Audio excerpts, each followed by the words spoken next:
During Christmas dinner at my son's house, I suddenly felt sick. Searching for water, I noticed a small jar with strange liquid.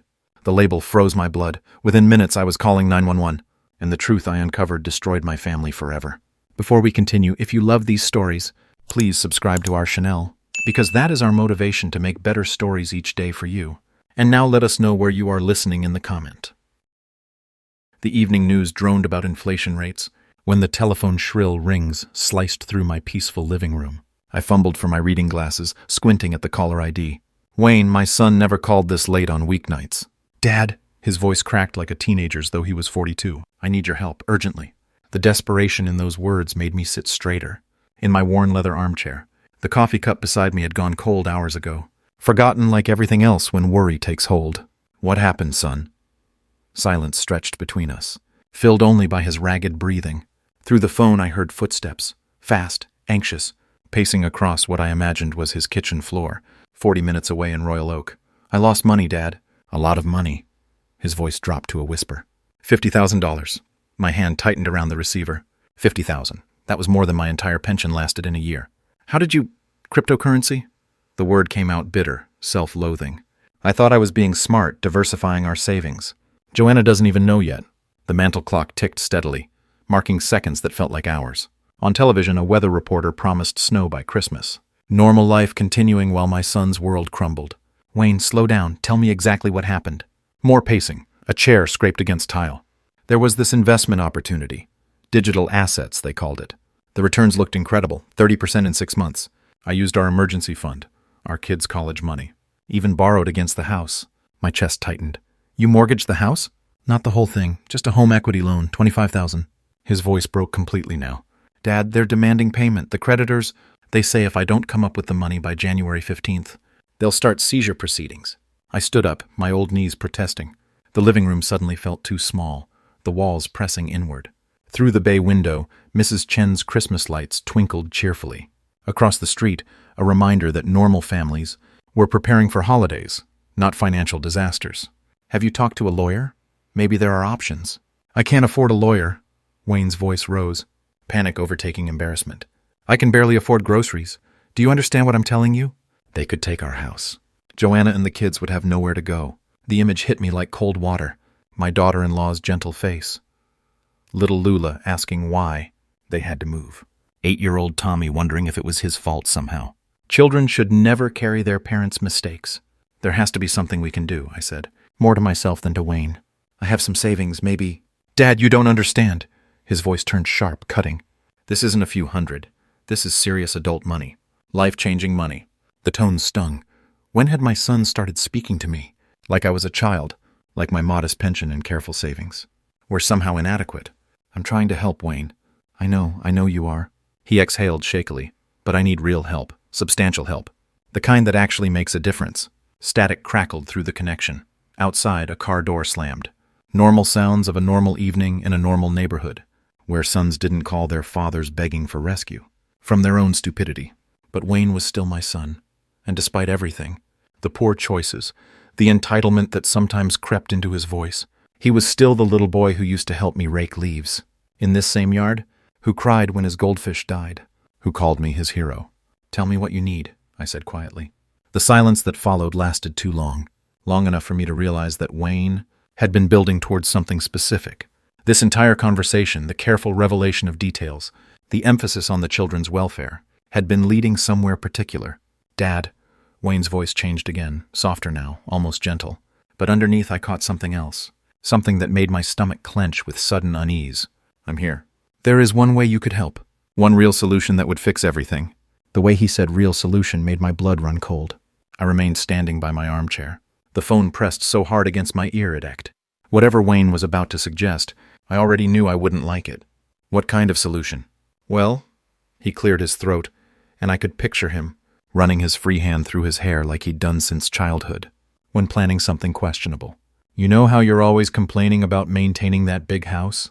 The heating bills, the roof repairs, the yard work. My grip on the receiver tightened. Wayne, what are you getting at?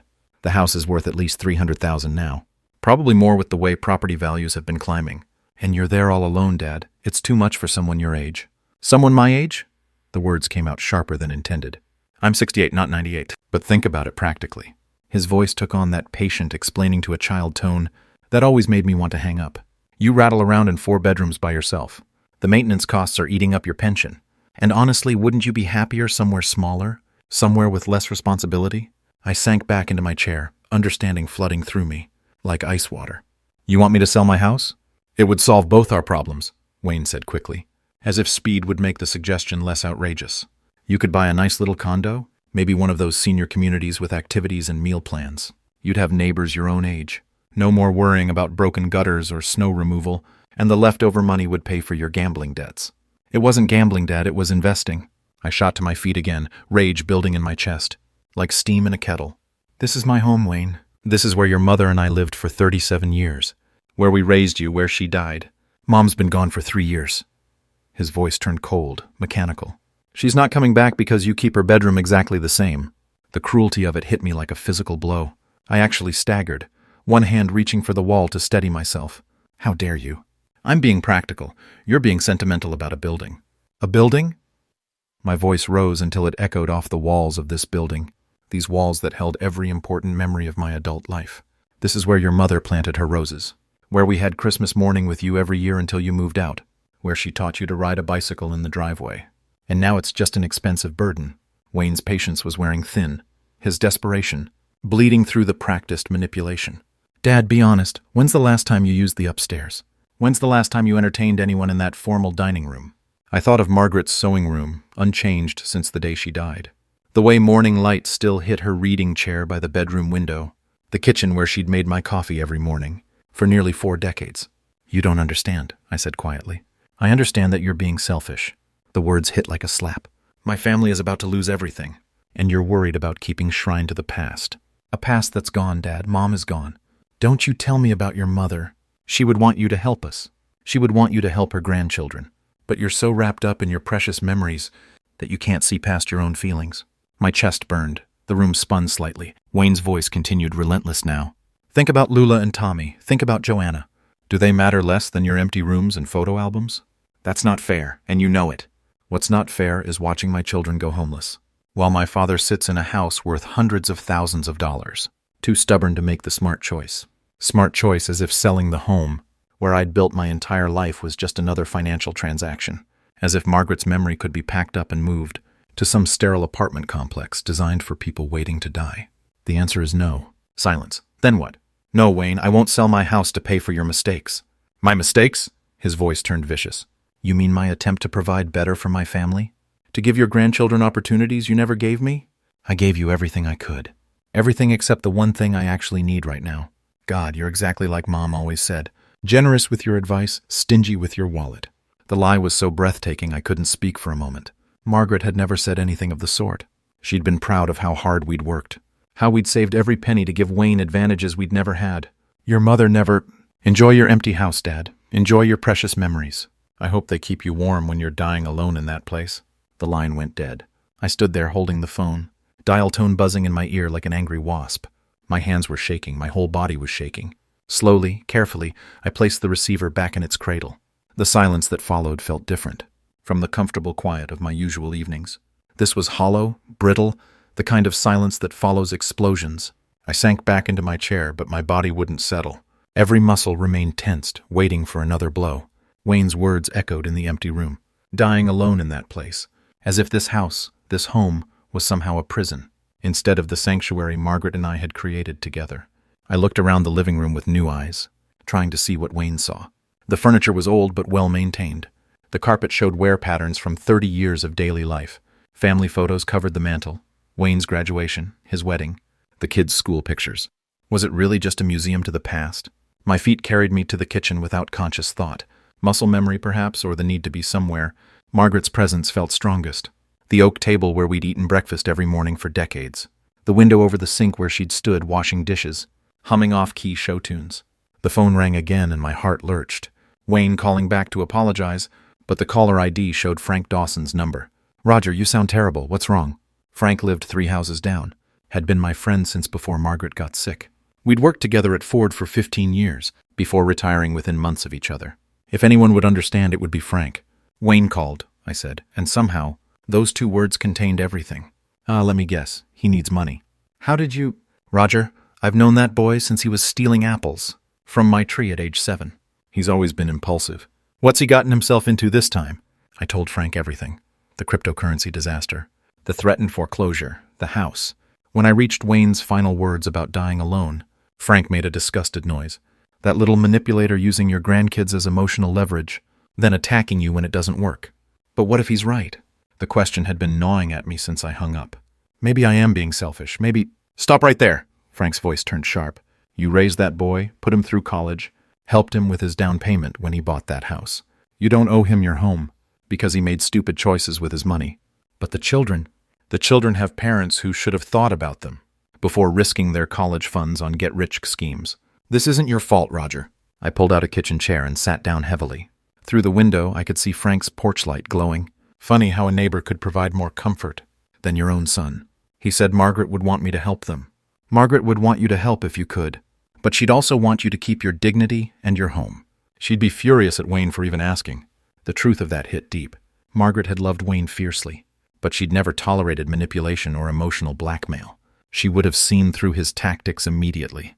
What should I do, Frank? Nothing, at least not tonight. Don't make any decisions while you're angry and hurt. Wayne will probably call back tomorrow, either to apologize or to try a different approach. Give yourself time to think clearly. After we hung up, I sat in the kitchen for a long time. The refrigerator hummed, the furnace kicked on. Normal house sounds that had been my companions for 40 years. I thought about Wayne's suggestion. A senior community with activities and meal plans. The idea made my skin crawl. Organized fun with people I didn't know. Eating cafeteria food. Living in a box designed for convenience rather than comfort. Then I thought about Christmas morning 3 weeks away. For the past 3 years since Margaret died, Wayne's family had come here. Lula and Tommy opening presents under the tree in the living room. Joanna helping me prepare dinner in this kitchen. Wayne pretending to enjoy my coffee, while secretly wishing it was stronger. Would this be the last Christmas in our home? Would Wayne's anger poison even that tradition? I pulled out the photo albums Margaret had so carefully maintained, flipping through pages of memories. Our wedding day, both of us so young and serious. Wayne's first steps on this kitchen floor. Birthday parties in the backyard. Margaret in her garden, proud of tomatoes that grew bigger than baseballs. Every room in this house held pieces of our life together. Not shrines to the past, as Wayne claimed, but foundations of who I was. How could I explain that selling this house would be like selling my own history? Frank was right about one thing. I shouldn't make decisions tonight. But as I closed the photo albums and turned off the kitchen light, I knew something had changed between Wayne and me. Something that might never heal completely. The boy who used to help me rake leaves had become a man willing to destroy his father's peace of mind for money. And I wasn't sure if forgiveness would come easily for either of us. Sleep had been elusive. I'd spent the night replaying Wayne's cruel words, Frank's wisdom, and my own hurt feelings. By 10 the next morning, I sat in my familiar armchair, with my third cup of coffee, staring at the phone like it might provide answers. The bank statements I'd pulled from my desk drawer lay scattered across the coffee table. $15,000 in savings, my monthly pension of $2,800. Not much by Wayne's standards, but honest money, earned through 40 years of engineering work. Maybe I'd been too hasty. Maybe there was still room for compromise. I picked up the receiver, dialed Wayne's number before I could lose courage. The phone rang twice before he answered. Dad. He sounded distracted, maybe eating breakfast. Wayne. I cleared my throat, chose my words carefully. I've been thinking about our conversation last night. Maybe we got off on the wrong foot. A pause. Background noise. Joanna asking about something. Wayne shushing her. Look, I can't give you $50,000, I continued. But I checked my savings. I have $15,000 available. It's not much, but it's something. The silence stretched long enough that I wondered if we'd been disconnected. $15,000. Wayne's voice carried that same dismissive tone from yesterday. Dad, that's not even close to what I need. I know it's not the full amount, but it would help with the immediate pressure. Maybe buy you time to work out a payment plan with the creditors. Payment plan? Wayne laughed, but there was no humor in it. These aren't credit card companies, Dad. These are serious people who want their money now. I gripped the coffee mug tighter. Well, what if I co-signed a loan? My credit is still good. Or maybe we could look into a partial refinance of my house. Stop! Wayne's voice turned sharp. Just stop with a small time thinking. I don't need a few thousand here and there. I need real money, substantial money. 15,000 is substantial to me. That's exactly the problem. Your idea of substantial and reality are two different things. My chest tightened. Wayne, I'm trying to help you. No, you're trying to feel better about yourself, while offering pocket change. Do you have any idea what $50,000 looks like? Your $15,000 is pathetic. The word hit like a physical blow. Pathetic? My life savings carefully accumulated, through decades of modest living, dismissed as pathetic by my own son. Maybe if you hadn't gambled away your family's security. Don't lecture me about responsibility from your ivory tower. You've been living off Dad's pension and Mom's life insurance for 3 years, rattling around in a house worth more than most people see in a lifetime. Your mother's life insurance barely covered her medical bills. The point is, you have options. Real options. You're just too selfish to use them. There was that word again, selfish. As if wanting to keep the home where I'd built my entire adult life was somehow morally wrong. I offered you what I could afford, I said quietly. What you could afford without inconveniencing yourself. What about what I can afford? What about what your grandchildren can afford? When we're living in our car? You're not going to be living in your car. How do you know? How do you know anything about what we're facing? You sit in your comfortable house with your comfortable pension, making comfortable judgments about other people's desperation. I stood up, paced to the kitchen window. Outside, winter morning light made everything look stark and cold. Wayne, please let's talk about this calmly. I am calm. I'm explaining simple math to someone who apparently doesn't understand numbers. 15,000 doesn't solve 50,000 in debt. A co-signed loan doesn't help someone whose credit is already destroyed. Your little solutions are meaningless. They're not meaningless to me. That's because you don't understand the scale of real problems. You live in this bubble where 15,000 feels significant, because you've never faced serious financial pressure. The unfairness of it stole my breath. I'd worked construction summers to pay for engineering school. Margaret and I had lived on soup and sandwiches for months when Wayne was born, saving every penny for his future. We'd driven the same car for 12 years, worn the same winter coats until they fell apart. I faced plenty of financial pressure. I said, your mother and I, that was 50 years ago. Things are different now. Money is different now. If you don't have real money to offer, don't waste my time pretending to help. Real money. Everything else was apparently play money, monopoly money, not worth serious consideration. So unless I sell my house, I'm wasting your time. Finally, you understand. The line went dead. I stood there holding the phone until the dial tone became unbearable, then let my hand fall to my side. The receiver clattered to the kitchen floor. My coffee had gone cold, my hands were shaking again, and somewhere deep in my chest, something had broken that I wasn't sure could ever be repaired. The next 4 days passed in a haze of disbelief and growing clarity. I wandered through the house, touching Margaret's belongings, her reading glasses on the bedroom nightstand, her favorite coffee mug still in the kitchen cabinet, the quilt she'd made hanging over the living room sofa. Each morning I walked through her garden. The rose bushes stood dormant, their bare branches reaching toward gray December sky, like arthritic fingers. This was where she'd spent her happiest hours, nurturing life from soil. Now everything lay sleeping until spring, except some things I was learning. Never wake up. By the 3rd day, Frank knocked on my kitchen door. You look terrible, he said, settling into the chair across from mine, with his own coffee cup. Feel worse. Wayne again? I told him about the second phone call. Wayne's dismissal of my life savings as pathetic pocket change. Frank listened without interrupting, occasionally shaking his head. My brother-in-law was like that, Frank said when I finished. Always saw family as a source of funding for his schemes. Started with small requests, 100 here, 200 there. Then it was thousands. Finally wanted us to mortgage our house. For his restaurant idea. What did you do? Said no, he didn't speak to us for 2 years. Frank sipped his coffee thoughtfully. Best 2 years of our marriage, if I'm being honest. I stared out the kitchen window at the frost-covered bird bath Margaret had loved. But Wayne's my son. Wayne's a 42-year-old man who made 42-year-old choices. You didn't force him to gamble away his family's money. It wasn't gambling, it was investing. Frank raised an eyebrow. Potato, potato. Point is, his poor decisions don't create obligations for you. That afternoon I sat in my study surrounded by legal documents. My will, insurance papers, the house deed. Margaret and I had been so careful with our finances, so deliberate about building security for our old age. We'd planned for medical emergencies, home repairs, even long-term care if needed. We hadn't planned for our son treating us like a bank to be robbed. I opened the will, read the section about Wayne's inheritance. Everything would go to him eventually. The house, the remaining savings, Margaret's jewelry, but eventually wasn't soon enough for Wayne. He wanted his inheritance now while I was still breathing. The realization hit like cold water. Wayne wasn't thinking of me as his father anymore. He was thinking of me as an obstacle standing between him and money. That evening, Frank called to check on me. I keep thinking about something you said, I told him. About family being a source of funding. Is that all I am to Wayne now? What do you think? I thought about Wayne's tone when he'd called my savings pathetic.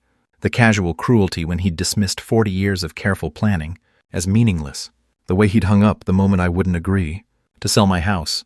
I think my son is gone, I said quietly. And I don't know who this person is who's taken his place. Sometimes people show you who they really are when they're desperate, Frank said. Sometimes desperation just reveals what was always there. You think Wayne was always this selfish? I think Wayne was always spoiled. You and Margaret gave him everything he wanted.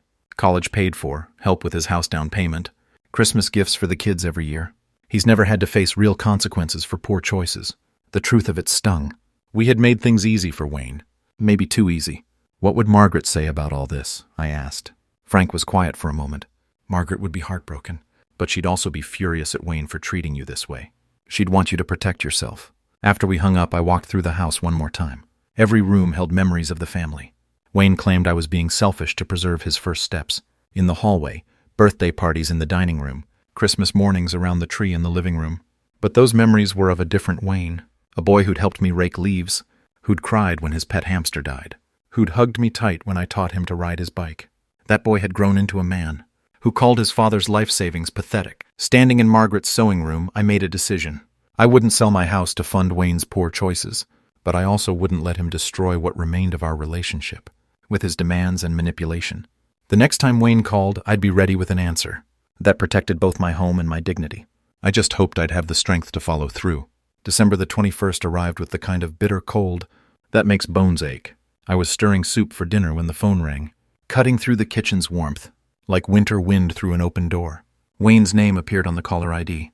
My hand hesitated over the receiver, Frank's warnings echoing in my memory. 5 days had passed since Wayne's brutal dismissal of my help.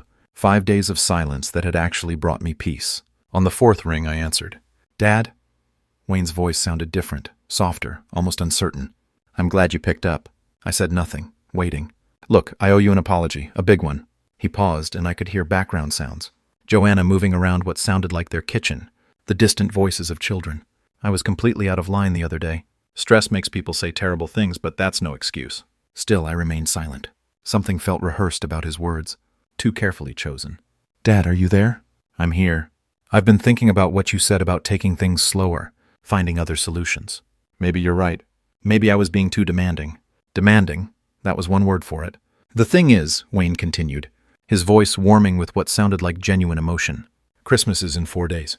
Joanna's been cooking all week, and the kids have been asking about Grandpa Roger.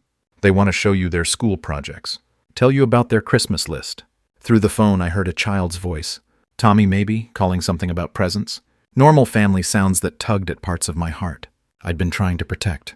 "I know I hurt you," Wayne said quietly. "I know I said things that were cruel and unfair. But Dad, it's Christmas. Come to dinner. Let's be a family again." The invitation hung in the air between us.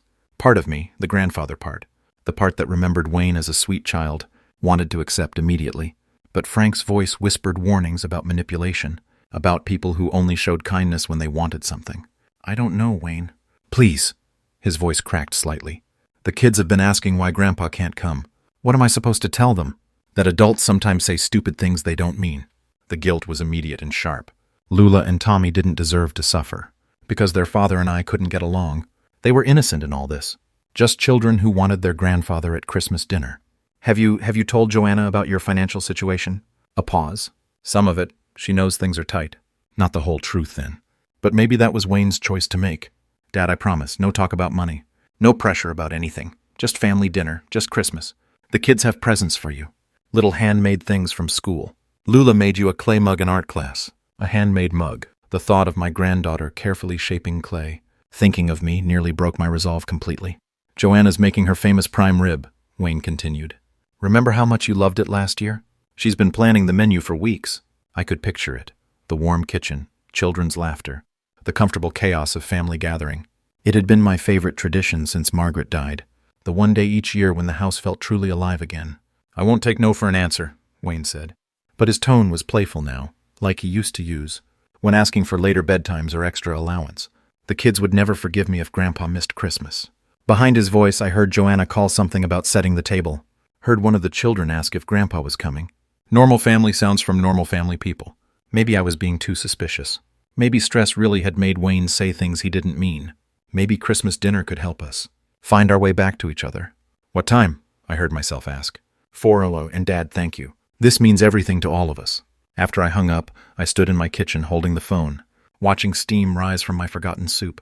Something still felt wrong about Wayne's sudden change of heart, but the prospect of seeing Lula and Tommy outweighed my caution. 4 days until Christmas dinner. 4 days to decide whether I was making a terrible mistake. December the 22nd dawned crisp and bright, winter sunlight streaming through my bedroom windows like a promise. For the first time in days, I woke without that familiar knot in my stomach. Wayne's apology had felt genuine, and the prospect of seeing Lula and Tommy filled me with anticipation I hadn't felt since Margaret died. While making coffee, I found myself humming one of her favorite Christmas carols. The melody felt rusty in my throat, but right somehow. I pulled out my kitchen calendar, circled December 24th with a red pen, then stood back to admire it, like a child marking countdown to Christmas morning. The toy store downtown buzzed with last-minute shoppers. I wandered the aisles carefully, studying age recommendations and educational value, the way Margaret had taught me. For Lula, I selected a chemistry set designed for young scientists. She'd always been curious about how things worked. Tommy got a model airplane kit, something we could build together if he visited again. At the checkout counter, the saleswoman smiled. Lucky grandchildren. I hope so, I said, meaning it more than she could know. That evening, Frank appeared at my kitchen door without calling first. His face carried the kind of concern usually reserved for doctor visits. You're making a mistake, he said, settling into his usual chair. Nice to see you too, Frank. I'm serious, Roger. Something doesn't smell right about Wayne's sudden change of heart. I poured him coffee, stirring my own thoughtfully. People can change. Stress makes us say things we don't mean. Stress reveals who we really are. Frank leaned forward, elbows on my kitchen table. Think about the timing. He calls you pathetic, hangs up on you, ignores you for 5 days, then suddenly remembers he loves you. Maybe he talked to Joanna. Maybe she made him realize how cruel he'd been. Or maybe he realized insulting you wasn't getting him what he wanted. The words stung because part of me wondered the same thing. But the alternative, believing my son was irredeemably selfish, hurt too much to accept. The children have been asking about me, I said. Wayne told me so. Frank's expression softened slightly. I know you miss them, but manipulative people use whatever leverage works. Even innocent children. After Frank left, I spent the evening in my study, looking through photo albums again. Pictures of Wayne's childhood, birthday parties where he'd seemed genuinely happy, to share cake with friends, Christmas mornings, where his face had lit up at seeing what we'd sacrificed to buy him. That sweet boy had to still exist somewhere. Inside the angry man who'd called my life savings pathetic. December 23rd, I tackled Margaret's apple pie recipe. Her handwriting covered the yellowed index card in precise blue ink. Measurements, timing notes, temperature reminders, accumulated over decades of practice. My hands shook slightly as I measured flour, remembering how she'd guided my fingers the first time I tried to help. The kitchen filled with scents of cinnamon and nutmeg, transforming the house into something that felt alive again. For 3 hours I existed in a bubble where Margaret might walk through the door any moment, complaining about my messy technique, while secretly pleased I was trying. When the pie emerged golden and perfect, I nearly wept. That evening I wrapped presents at the kitchen table, with the same methodical care Margaret had always shown. Sharp corners, precisely measured ribbon, gift tags written in my neatest handwriting. Lula and Tommy deserved that attention to detail. Deserved to feel special. My phone rang while I was tying the final bow. How are the preparations going, Dad? Wayne sounded genuinely interested. Good, I made your mother's apple pie. The kids will love that. They've been asking about Grandpa's cooking all week. The warmth in his voice melted the last of my resistance. This was my son, the boy who'd helped me in the garden, who'd cried at his mother's funeral, who'd once told me I was his hero. I'm looking forward to tomorrow, I said. We all are, 4 o'clock sharp. And Dad, thank you for giving us another chance. After hanging up, I laid out my clothes for Christmas Eve. The red sweater Margaret had knitted my last Christmas. Pressed slacks, the tie Wayne had given me. For Father's Day 2 years ago. Everything had to be perfect. Standing in my bedroom, I caught my reflection. In Margaret's vanity mirror. An old man preparing to spend Christmas with his family. Hope and nervousness wearing in his expression. Frank's warnings echoed in my memory, but I pushed them aside. Some risks were worth taking, especially when innocent children were involved. Tomorrow I'd find out whether my son had truly changed, or whether Frank's suspicions were justified. Christmas Eve arrived gray and cold, but my spirits remained bright as I loaded wrapped gifts into my car. The 40-minute drive to Wayne's townhouse passed quickly, filled with mental rehearsals of conversations with my grandchildren, and careful navigation through unfamiliar suburban streets. Wayne's neighborhood looked picture-perfect, matching mailboxes, manicured lawns, Christmas lights twinkling from every roofline. His townhouse sat at the end of a cul-de-sac, decorated with wreaths and garland that Joanna had probably spent days arranging. I gathered the gifts from my back seat, taking a deep breath of winter air, before walking to the front door. Through the frosted glass I could see movement, hear children's voices raised in excitement. Wayne opened the door before I could knock, his face breaking into what looked like genuine joy. "Dad, perfect timing." He pulled me into a firm hug. That felt real, not performed. "The kids have been watching for your car for an hour." Before I could respond, Lula appeared at Wayne's side, dark hair flying as she threw herself at my legs. "Grandpa, we missed you so much." Tommy materialized seconds later, slightly more reserved, but grinning widely. "Did you bring the magic tricks? Mom said you might remember some." The warmth that flooded my chest was pure and uncomplicated. These children loved me without agenda, without calculations about money or property. Their affection was the most honest thing I'd experienced in months. "Let's see what Santa brought for you, too," I said, hefting the gift bags. The living room blazed with Christmas cheer, a 7F tree heavy with ornaments, stockings hanging from the mantel, soft jazz playing from hidden speakers. Joanna emerged from the kitchen wearing an apron dusted with flour, her smile warm but somehow strained. "Roger, so wonderful to see you." Her hug felt tentative, and she avoided prolonged eye contact. "Dinner's almost ready. Prime rib just like you love. Smells incredible." I handed her Margaret's apple pie. Thought this might go well with dinner. Her eyes brightened with what looked like genuine pleasure. "The children will be thrilled. They've been asking about Grandma Margaret's recipes." Gift opening became a joyful chaos. Lula squealed over the chemistry set, immediately opening boxes to examine test tubes and color tablets. Tommy studied the airplane kit with serious concentration, tracing wing designs with one finger. "Can we build it together, Grandpa?" "Absolutely. Next visit, we'll make it fly." Wayne watched these interactions with apparent satisfaction, playing the proud father perfectly. He helped Tommy organize airplane pieces, praised Lula's scientific enthusiasm, took pictures of every moment with his phone. "Family photo time," he announced, positioning everyone around the tree. "This might be our best Christmas yet." Standing with my arm around Wayne's shoulders, Lula and Tommy pressed against my sides, I felt something I hadn't experienced since Margaret died. Complete belonging. Whatever doubts Frank had planted seemed foolish now. This was my family, flawed but real, and we were together. Dinner preparation moved everyone toward the dining room, where Joanna had created a magazine-worthy table setting. White linens, gold-rimmed china, candles reflecting off crystal glasses filled with deep red wine. The prime rib sat at the head of the table like a centerpiece, surrounded by roasted vegetables and Yorkshire pudding. "This is beautiful, Joanna," I said, settling into my assigned seat. She bustled around the table, making final adjustments to place settings with nervous energy. "Just want everything perfect for Christmas." Wayne took his position at the head of the table, raising his wine glass with ceremonial gravity. "Before we eat, I want to make a toast." His voice carried the weight of significance. "To family, to forgiveness, to second chances, and the people who matter most." Everyone raised their glasses. Even the children had small portions of wine mixed with juice. The crystal caught candlelight, creating tiny rainbows across the white tablecloth. "To family," we echoed in unison. The wine was excellent, rich and smooth with hints of cherry. I savored both the taste and the moment, feeling grateful for Wayne's maturity in reaching out, for Joanna's hospitality, for my grandchildren's unconditional love. Around the table, conversation flowed easily. Tommy described his school's Christmas pageant. Lula explained her science fair project. Wayne shared funny stories from his office. Normal family interaction, the kind Margaret and I had dreamed of when Wayne was small. But as I reached for my water glass, something felt slightly off. A faint dizziness like standing up too quickly, after sitting too long. I blinked, attributing it to the wine and excitement of the evening. The conversation continued to flow around the table as I savored the moment of family unity. Wayne carved the prime rib with practiced skill, while Joanna served vegetables. The children chattering about their Christmas morning plans. Everything felt perfectly normal, perfectly right. "Grandpa, do you want to see my clay mug after dinner?" Lula asked, bouncing slightly in her chair. "Absolutely," I said. "I hear it's a masterpiece." The wine had been stronger than I had expected, leaving me feeling pleasantly warm. Or maybe it was just the joy of being included again, of sitting at a family table, where I was wanted rather than merely tolerated. I reached for my water glass, noticed my hand seemed slightly unsteady. Must be the excitement. My heart had been racing since I'd arrived, overwhelmed by the children's enthusiasm and Wayne's apparent transformation. "Dad, you look a little flushed," Wayne observed, with what sounded like genuine concern. "Everything okay?" "Just warm. Joanna's cooking always makes me feel at home."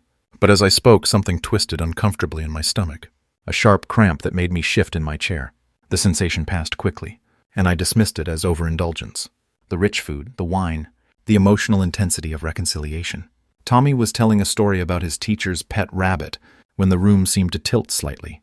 I gripped the edge of the table, blinking to clear my vision. The candles appeared to blur, their flames stretching into golden streaks. "Are you sure you're all right, Roger?" Joanna's voice carried a note of anxiety. that seemed disproportionate to my minor discomfort. "Just need some water." I tried to smile reassuringly, but my mouth felt strangely dry despite the wine. Wayne half rose from his chair. "Kitchen's right through there if you want fresh water. Take your time." The cramping in my stomach intensified, accompanied now by waves of nausea. That made swallowing difficult. I pressed my hand to my forehead, feeling clammy sweat despite the room's comfortable temperature. Maybe I should... I started to stand, then sat back down abruptly as dizziness swept over me. The dining room spun lazily, faces around the table becoming soft and unfocused. "Grandpa?" Lula's voice sounded far away, though she sat directly across from me. "You don't look good." "Should we call someone?" Joanna asked quietly, her hands twisting her napkin into tight spirals. Wayne's voice remained calm, helpful. "Dad, why don't you step into the kitchen? Maybe splash some cold water on your face. The excitement of tonight might be overwhelming." I nodded, not trusting my voice. The nausea was building steadily, my stomach clenching with increasing frequency. Standing required conscious effort. My legs felt disconnected from my body, responding sluggishly to mental commands. "Sorry," I managed to say. "Don't want to ruin Christmas dinner." "You're not ruining anything," Wayne assured me, his tone perfectly balanced between concern and reassurance. "These things happen. Take all the time you need." The walk to the kitchen seemed to stretch impossibly long. I used the wall for support, my vision swimming as familiar Christmas sounds continued behind me. Children's voices, the clink of silverware against plates. Wayne explaining to Lula and Tommy that sometimes older people just needed rest. Each step required concentration. My breathing had become shallow, labored, as if the air itself had grown thick. The hallway walls pressed closer, the kitchen doorway wavering like a mirage. Behind me I heard Joanna's voice barely above a whisper. "Should we—" "He'll be fine," Wayne interrupted smoothly. "Just needs a moment to collect himself." But I wasn't fine. Something was deeply, fundamentally wrong with my body. My heart raced while my limbs grew heavy. My mouth tasted metallic, foreign. The comfortable warmth of family dinner had transformed into something cold and frightening. I reached the kitchen doorway, gripping the frame to steady myself. The room beyond looked different somehow. Shadows seemed deeper, surfaces more distant. Everything familiar had become threatening. The kitchen felt like stepping into a different world. Cool tile beneath my feet, harsh overhead lighting that made me squint after the dining room's gentle candlelight. I leaned against the counter, gripping the granite edge as another wave of nausea rolled through me. Something was seriously wrong. This wasn't excitement or wine or rich food. My body was betraying me in ways that felt foreign and terrifying.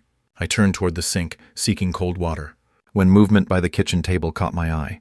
A small glass vial lay on its side, next to Wayne's car keys, clear liquid still visible in the bottom.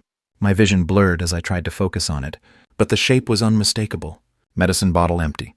The room tilted dangerously. I reached out blindly for support, my hand knocking against a mixing bowl on the counter. The ceramic shattered against the floor, pieces scattering across tiles like scattered thoughts. "Dad?" Wayne's voice called from the dining room. "Everything okay in there?" I stared at the vial, my mind working sluggishly through implications. Medicine empty, Wayne's keys, the wine toast, the careful timing. "Fine," I called back, my voice barely recognizable. "Just clumsy." But I wasn't fine. My son had poisoned me. The thought should have felt impossible, but it settled into my consciousness with horrible clarity. Wayne's sudden apology, the insistence on Christmas dinner, the toast to family, Joanna's nervous energy, the way Wayne had watched me drink. I fumbled for my phone, hands shaking so badly, I nearly dropped it. The screen swam in and out of focus as I tried to dial 911. My fingers wouldn't cooperate, hitting wrong numbers, sliding off the smooth surface. "Need some help?" Wayne's voice came from directly behind me. I spun around, nearly falling, as vertigo swept through me. He stood in the kitchen doorway, no longer wearing the mask of concerned son. His expression was calm, calculating, almost curious, as he watched me struggle. "You did this." The words came out slurred, thick. "You poisoned me." Wayne stepped into the kitchen, closing the door quietly behind him. "Smart man, even dying you figure things out." "Why?" I backed against the counter, phone still clutched uselessly in my trembling hand. "Because you're selfish. Because you'd rather die in that ridiculous house than help your own family. Because you chose memories over your son's future." The coldness in his voice was worse than the poison coursing through my system. This wasn't stress or desperation speaking. This was calculation, planning, murder. "The children will inherit everything once you're gone, and I'm your only surviving family member. They'll never want for anything again." I tried to press 911 on my phone, but Wayne moved faster than my weakened reflexes could manage. He plucked the device from my hands, sliding it across the counter and out of reach. "That won't be necessary. You're having a heart attack." brought on by the excitement of Christmas dinner. Very sad. Very believable for a man your age. Joanna knows. The words felt thick as paste in my mouth. Joanna will say whatever I tell her to say. She's good at following directions. When our children's welfare is at stake, my legs gave out. I slid down the cabinet doors until I was sitting on the cold tile floor, back pressed against wood. That felt like my only anchor to reality. The kitchen spun slowly around me, Wayne standing in the center like the eye of a hurricane. "This didn't have to happen," he said conversationally. "You could have sold the house voluntarily, could have helped your family when we needed it. Instead, you chose to be stubborn. I worked 40 years for that house." My voice was barely a whisper now. "And now it's mine, along with your savings, your pension, everything." Funny how death simplifies property law. The vial on the table came into sharper focus as my vision narrowed. Something clear, odorless, tasteless, something that would mimic a heart attack. In an elderly man. "What did you give me?" Wayne glanced at his watch. "Does it matter? You'll be unconscious in about 10 minutes. Dead in 30. The coroner will find an old man who pushed himself too hard during an emotional evening. 10 minutes. I had 10 minutes to either save myself or stop Wayne from destroying other lives. My phone lay 8 feet away across a kitchen. That might as well have been 8 miles. "Lula and Tommy," I gasped. "They love me. They'll get over it. Children are resilient. Besides, they'll be too busy enjoying their inheritance to mourn for long." The casual cruelty of it broke something inside me. That had nothing to do with poison. My son had become a stranger. No, worse than a stranger. A stranger might have felt guilt or hesitation. Wayne felt nothing but satisfaction at his own cleverness. But he'd made one mistake. He was talking instead of leaving. Pride in his plan was keeping him here, when he should have returned to the dining room to establish his alibi. And I still had 6 minutes of consciousness left. The distant wail of sirens cut through the winter night like a blade through silk. I pressed the phone tighter against my ear, watching through the kitchen window, as red and blue lights painted the suburban street in emergency colors. "They're here," I whispered to the dispatcher. "Police are outside. Stay on the line, sir. The officers will want to speak with you directly." Heavy footsteps thundered up Wayne's front walkway. Sharp knocks echoed through the house, followed by authoritative voices calling Wayne's name. From the dining room came the sound of chairs scraping against hardwood, children's confused questions, Joanna's sharp intake of breath. "Police, open the door," Wayne's voice carried from the front hall, bewildered and increasingly panicked. "Officers, what's this about? It's Christmas Eve. My family's eating dinner." I heard the front door open, multiple sets of boots entering the house, professional voices requesting identification, asking about household members, demanding to speak with Roger Harper immediately. "My father's in the kitchen," Wayne said, his tone shifting toward suspicion. "Is he all right? Has something happened?" The kitchen door swung open. 2 uniformed officers entered, followed by paramedics carrying medical equipment. The first officer, a woman with kind eyes and gray hair, approached me carefully. "Mr. Harper, I'm Officer Martinez. We understand you've been poisoned." I held up the small glass vial with trembling fingers. "Rat poison, arsenic-based. I found it hidden among the spice jars after drinking wine that made me sick." Officer Martinez took the bottle with gloved hands, studying the label through an evidence bag. Her partner began photographing the kitchen, documenting the spice rack. The wine glasses still sitting on the counter. "The person who poisoned you, is he still in the house?" "My son Wayne, he's in the dining room with his family." The words felt surreal, leaving my mouth. My son, the boy I'd taught to ride a bicycle. The man who just tried to murder me for inheritance money. From the dining room came Wayne's voice, rising in pitch as understanding dawned. "Dad, what are you telling them? What's happening?" Officer Martinez spoke into her radio. "Need backup officers in dining room. Suspect present with potential hostages." "The children are innocent," I said quickly. His wife Joanna knew about the plan but was threatened into compliance. "The kids know nothing." Paramedics began checking my vital signs, asking about symptoms and timing. Blood pressure cuff, pulse oximeter, questions about nausea and dizziness. Their efficient professionalism was reassuring. I was going to survive this. The kitchen door burst open. Wayne stood framed in the doorway, his face cycling through confusion, realization, and finally cold fury. "You called the police on me on Christmas Eve?" In front of my children. 2 officers flanked him immediately, hands resting on their service weapons. Wayne's eyes fixed on the evidence bag containing the poison bottle, and his expression changed completely. The mask of concerned son disappeared, replaced by something calculating and dangerous. "Wayne Harper, you're under arrest for attempted murder." Officer Martinez's voice was steady, professional. "You have the right to remain silent." "This is insane!" Wayne's voice cracked with desperation.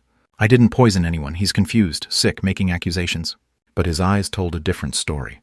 The careful calculation was still there, weighing options, looking for escape routes or explanations that might work. Anything you say can and will be used against you in a court of law. The handcuffs clicked into place with metallic finality. Wayne's face drained of color as the reality hit him. His plan had failed completely. Not only was I alive, but I'd found evidence that would send him to prison. From the dining room came the sound of children crying. Joanna's voice trying to comfort them through her own sobs. Lula calling for her daddy. Tommy asking why the police were being mean to everyone. The children, I said to Officer Martinez. They shouldn't see this. Social services is en route. We'll make sure they're protected.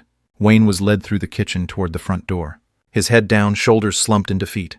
As he passed my chair, he looked up one final time. I hope you're satisfied, he said quietly. You've destroyed your own family. No, Wayne, you did that when you decided money was worth more than love. The paramedics helped me to my feet, supporting my weight as we moved toward the ambulance waiting outside. Through the front window, I could see neighbors gathering on their lawns. Despite the cold, drawn by the emergency lights and police activity, Christmas Eve in suburban Detroit had become a crime scene.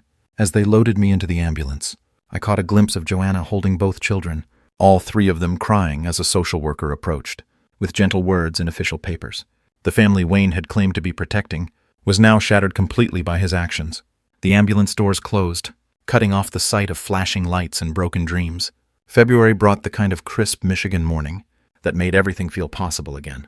I stood in my kitchen making coffee the way Margaret had taught me. 40 years ago, watching Frank navigate my icy driveway, with his usual careful determination. The past 2 months had transformed my life in ways I never could have imagined. Wayne's trial had lasted only 3 days. The evidence was overwhelming, his plan too obvious, his motive too clear. 15 years for attempted murder, with no possibility of parole for the first decade. Morning, survivor, Frank said, stamping snow off his boots at my back door. How are you feeling? Grateful. The word came easier now than it had in January, when grief and betrayal had made simple breathing difficult. Coffee's fresh. We developed new routines since my release from the hospital. Frank's daily visits, shared meals, quiet conversations about everything except Wayne's current location in state prison. Some wounds needed time to heal properly. The doorbell rang at precisely 9 o'clock. Joanna stood on my front porch with Lula and Tommy, their weekend bags packed for another stay with their grandfather. The divorce proceedings had been swift. No one wanted to remain married to an attempted murderer. But Joanna's financial situation remained precarious. Mr. Harper, she said, her voice still carrying shame even 3 months later. Thank you again for this. I know you don't have to. They're my grandchildren, I interrupted gently. This is their home, too. Lula and Tommy rushed past their mother, familiar now with the weekend routine. Homework at the kitchen table, afternoon projects in the garage, evening stories by the fireplace. Normal grandparent activities that felt revolutionary, after everything we'd survived. Did you finish the airplane, Grandpa? Tommy asked, already heading toward the workbench, where our model sat in various stages of completion. Waiting for you to attach the wings. Can't have a proper first flight without the chief engineer present. While the children settled in, Joanna and I reviewed the legal paperwork that had become part of our new reality. The educational trust for Lula and Tommy was fully funded now. College tuition, graduate school if they chose, money for books and living expenses. Wayne's attempt to steal their future had instead secured it completely. The charity distributions are going well, I told her, showing bank statements that detailed monthly payments to veterans organizations, the local hospital, community programs that helped families in crisis. Margaret would have approved. What about Wayne? Joanna asked quietly. Do you ever think about visiting him?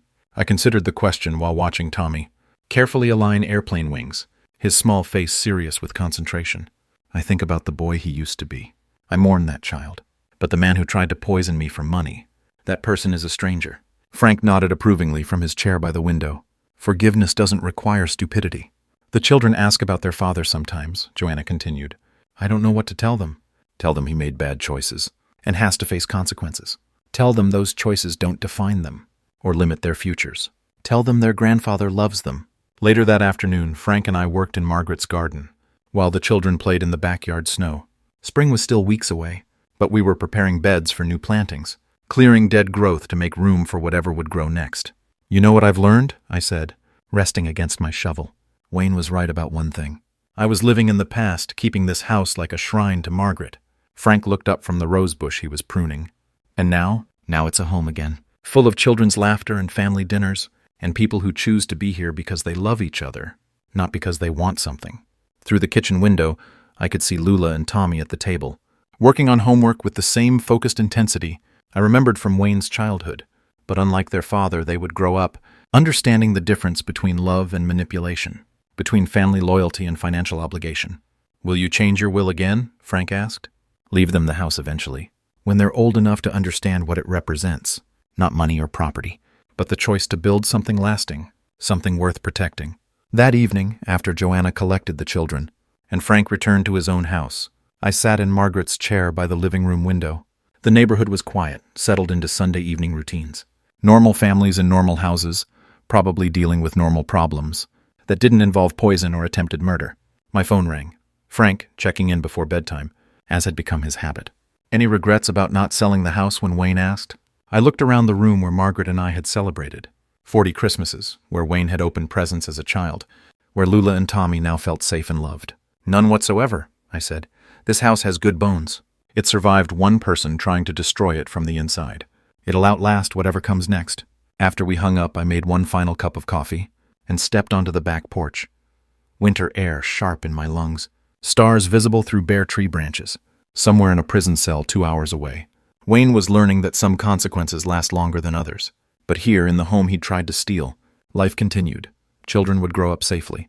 Money would help people instead of corrupting them. Love would be freely given rather than strategically withheld. Justice, I discovered, wasn't just about punishment. It was about protection. It was about making sure the good things survived, while the toxic things were contained where they couldn't spread. Margaret would have understood completely. And now, before saying goodbye, if this story touched your heart, please give it a like and share it with someone who needs to hear this today. Don't forget to subscribe for more true family betrayal stories that remind us we are stronger than we think.